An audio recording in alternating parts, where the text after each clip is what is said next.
Good day, Methodist Dave here, professional theologian and Bible teacher with our daily devotional for Monday, July 13th. And I'm going to turn your attention to Proverbs chapter 13, and I'm going to read verse 11 to you.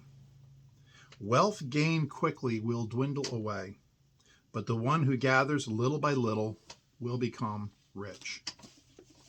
Every now and then you hear about somebody that wins the lottery, hits a jackpot at the casino. I'm close by at one of the casinos here in New Jersey, and I happen to know somebody who won a jackpot in the casino. And there's a couple things that happen to people who win big amounts of money rather quickly. They share two traits in common. A, they gain weight, eating out at restaurants, doing very little work, living in luxury all the time, laying around because they can. They've got money. They don't have to do anything anymore. So they don't take care of themselves. So they tend to gain weight.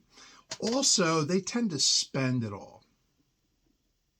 Easy come, easy go. Wealth gained quickly dwindles quickly. People who receive a lot of money in a hurry didn't build it. They didn't learn to appreciate the value of a dollar. They didn't appreciate how much work goes into earning something. If it comes so easy, then there's just no worry about spending it all. And I see that happen all the time. Read about it in the papers. You know, a guy wins the jackpot in a casino, and by the end of the day, he goes out, buys a car, buys a house, buys this, buys that, and then the IRS comes knocking. We want our share. And now all of a sudden he doesn't have the money to give them, so he has to sell everything he has, and they wind up back in the same scenario. There's an expression: blue collar, white collar, blue collar. And that expression means people start out blue collar. They build a business, they build a company, they build an industry, they work. They come up from the blue collar crowd, and they build this company, this fortune, they amass this wealth. Their children will now wear white collars. They will be office people, people of leisure. They won't have to work for a living.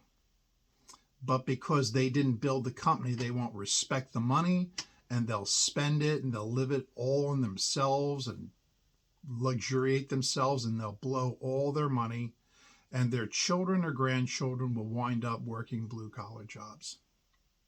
How many athletes, professional athletes and actors, have we seen that at the top of their game, they're making millions of dollars for movies, and then they're broke? Nicolas Cage started as a top actor and then got into serious financial debt, in that he's doing movies that no one in their right mind would do, but he's doing these movies just to pay the bills, and destroys his reputation as a good actor by doing a lot of garbage roles. You see, if you get the money quickly, you'll spend it quickly. But if you work for it, if you respect it, if you earn it, you're going to hang on to it longer. If you find yourself up with a windfall, invest it and live off the interest. Don't touch the money. Let the interest work for it. Let the money work for you. Don't work for money. That's how the wealthy survive. They live off of interest and trust funds and things like that. They learn to live within their means. A fellow I knew that had a grocery store chain was very tight. He was very frugal because it was a grocery store.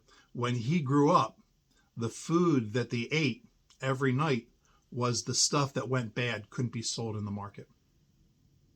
So he, even though the family became very wealthy, he never lost that humility of learning to not spend money, because you can never be sure when it's not going to be there again. So don't fall into the trap.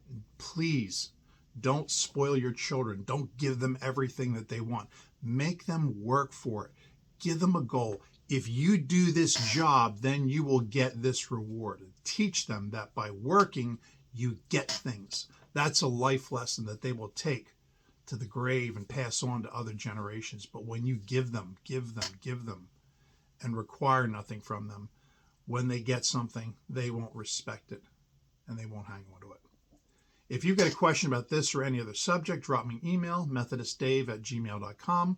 Please hit the like, share, and subscribe. Until tomorrow, please be good to one another.